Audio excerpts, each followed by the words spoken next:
When I was around 8 or 9 years old, I came home and told my Irish grandfather that the teacher had said that Britain had had an empire so vast that upon it the sun never set. And my grandfather answered, that's because God would never trust the British in the dark. But that's one of the reasons why the dogs bark as the Chinese caravan moves on and on. They are the barking of people who are being steadily left behind and whose system is steadily less credible and is in a sunset phase, whereas China, the sun is rising. In that sense, the victory of the Chinese Revolution, the liberation of well over 1 billion people from the domination of imperialism, is worthy of support in itself, whatever the character of the political leadership of the Chinese People's Republic. There are people here, I know, I've spotted them, who don't regard China as socialist. But that's not our business, you see. That's the business of the people of China and the people of China alone. It's not our business to issue certificates of authenticity, certificates of approval for those who overthrow imperial rule. Being Irish, I well recall the debates in the New Statesman and elsewhere when they clucked about the rising of the Irish people at Easter time in 1916. Oh, they said, these Celtic obscurantists of the Irish national movement, these priest-ridden, bog-trotting mystics, yes, they may be rising against the British Empire, but what will they do with the Ireland that they liberate? The Irish people did not need a certificate from the New Statesman.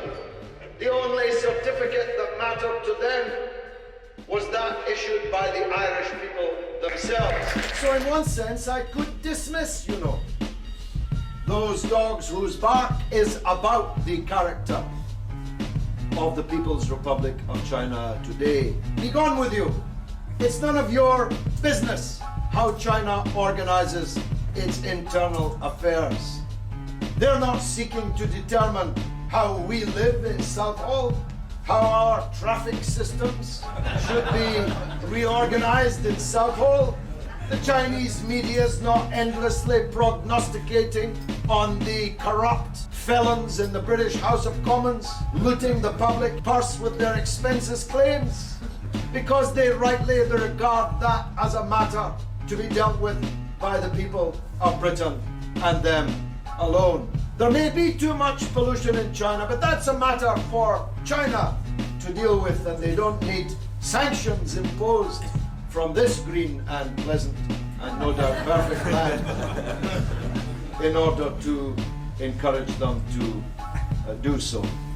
It's only 150 years ago that China was a pit of poverty and oppression and bondage and feudalism and was being sucked dry by the great imperial powers, preeminent amongst which was our own country.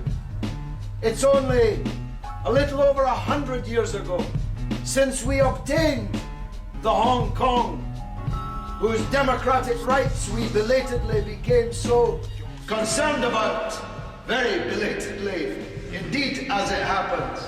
We obtained Hong Kong as our price for ceasing the bombardment of China and their agreement at the point of a gun to allow us to continue to peddle opium from our empire in India into the veins of their people, stupefying them the better that we could rob them. The gall of Britain, of all places, giving lectures to China about its foreign policy, its domestic policy, its military power, or anything else. But you see, there is a veil of secrecy over our own imperial past. Our children go to school, but they're never taught how many people the British Empire killed, which was far more than any other leader or system. There are people from Bengal here. When the British arrived in Bengal, it was the richest place in the world. And when the British left Bengal, it was the poorest place in the world. And you don't need to be Einstein to work out what happened in between. Millions died in the famines in India, deliberately engineered by the British Empire in those days. We're lucky the Chinese people even deigned to speak to us, never mind listen to our lectures after our role in their country's history. But they do. They're very forgiving, actually.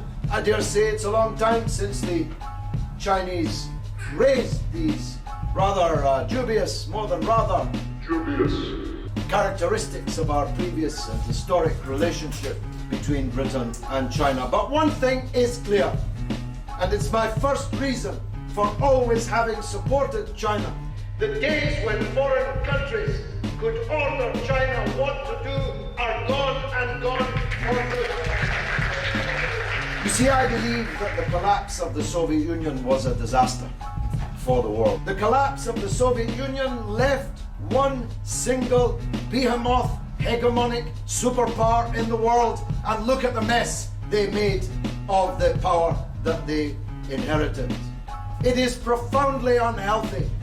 Even if the United States had not been led for 2 consecutive terms by an imbecile George W. Bush, it would have been profoundly dangerous for one country to have so much hegemonic power, able at the whim of its military-industrial complex or its Congress or its idiot president to decide to convulse the world in wars and upheaval and crises, with no one in the world able, still less willing, to stand up against them.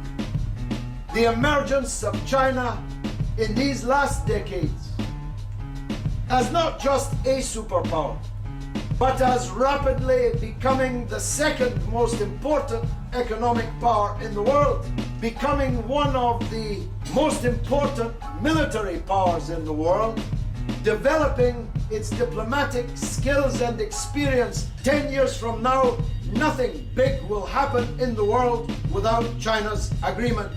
The United States will not be able to launch a war against anyone.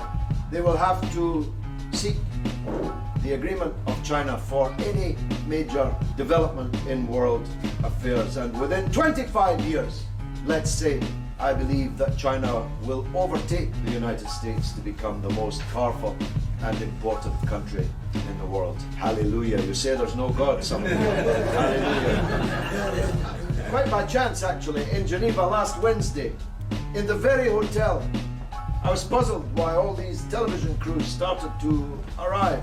I was actually at a conference organized by one of Iran's enemies, Saudi Arabia, in a hotel in Geneva when everyone started arriving for the nuclear talks the next day. Fox News, their knees were knocking in excitement at the possibility that this meeting would be a crunch meeting which would fail and which would pitch forward the juggernaut of so-called crippling sanctions, perhaps followed by war against yet another Muslim country in that region. They were confounded by many things, but one of the things which confounded them was that China, and to a lesser extent a Russia which is slowly recovering some of its strength and prestige after losing all of both in the disastrous Yeltsin era, said no, thank you. We don't want any more wars in that part of the world, and it's about time you dampen down this rhetoric which led us to disaster in Iraq. So I believe that China is a socialist country. It's not a socialism that was prescribed somewhere by someone. It's not a socialism which is following a path already trodden.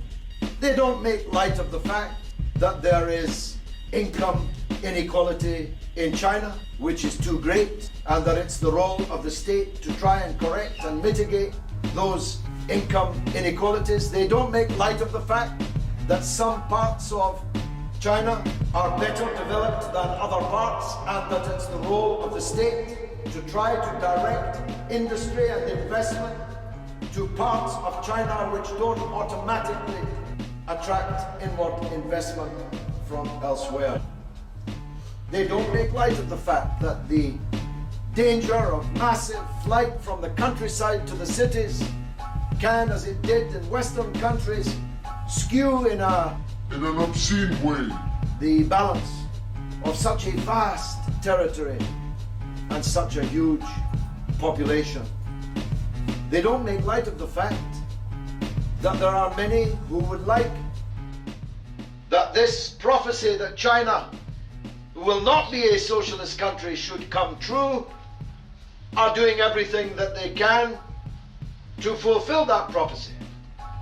When I get a shoal of letters, as I do, about the Falun Gong or the demigod, what's his name from Tibet, the demigod Dalai Lama from Tibet, when I get a shoal of letters about human rights arriving in a parliament which is holding in Belmarsh people for 7 years without trial in our own country, which tortured the nationalist minority in the north of Ireland during their occupation over the best part of 300 years, from the people who presided over in a parliament which presided over the Great Alliance, which brought us Abu Ghraib, which brought us Guantanamo Bay, which brought us Bagram Air Base, not to mention which brought us the severed heads of the freedom fighters of Malaya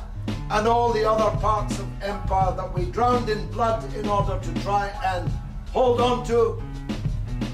I realize somebody's having a push somewhere.